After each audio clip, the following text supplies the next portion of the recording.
뉴스리의 숨은 이야기 백브리핑 시작합니다. 오늘 첫 번째 브리핑은요. 라떼는 말이야입니다. 앞서 윤석열 전 검찰총장은 자신의 아내 김건희 씨의 논문 관련 취재를 하는 과정에서 경찰을 사칭한 것으로 드러난 MBC 기자를 경찰에 고발을 했죠. 자, 이를 두고 한겨레 기자 출신인 김의겸 열린민주당 의원, 고발한 건 너무 심했다라며 윤 전 총장 측을 비판하는 동시에 해당 기자를 옹호하는 듯한 발언을 내놨는데요. 이런 이유에서입니다.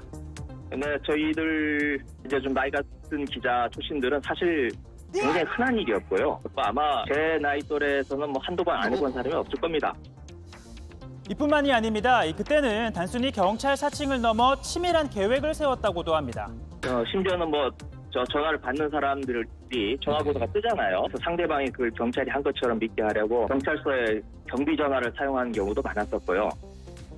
물론 김의겸 의원도 세월이 흘렀으니 기준과 잣대가 달라졌고 기자가 경찰을 사칭해 취재를 한 건 잘못한 게 맞다라고 전제는 했습니다.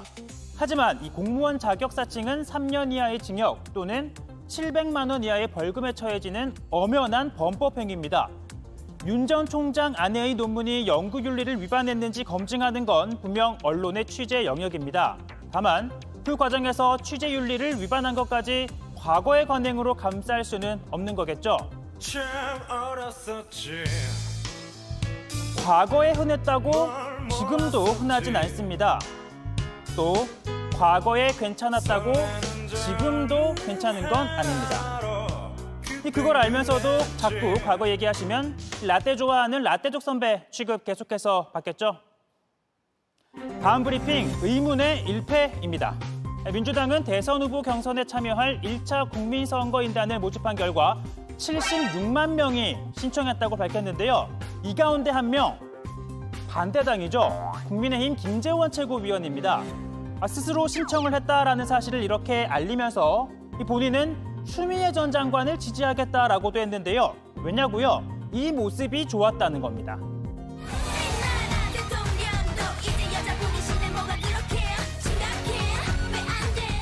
이 노래가 대통령 탄핵 이후에 부끄러운 노래처럼 안 부르게 됐습니다. 저는 우리 젊은 여성들이 이 노래를 당당하게 부를 수 있도록 만들어 놓겠습니다. 자랑스러운. 그러자 민주당은 법적 대응을 검토하겠다고 밝혔는데요. 다른 당 경선에 개입을 하는 건 위법, 또 부당한 행태라는 겁니다.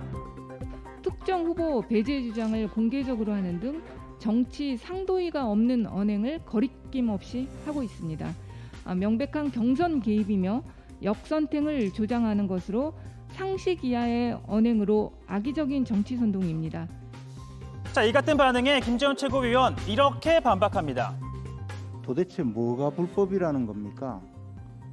무식하니까 별 소리를 다 하십니다. 차당의 대변인이 나서서 추미애 후보를 지지하라고 선동하는 것은 약체 후보를 찍으라고 선동하는 것이라서 역선택이다 이렇게 이야기하면 그럼 추미애 후보는 뭐가 됩니까? 역선택을 제가 쉽게 좀 설명을 해드리면요.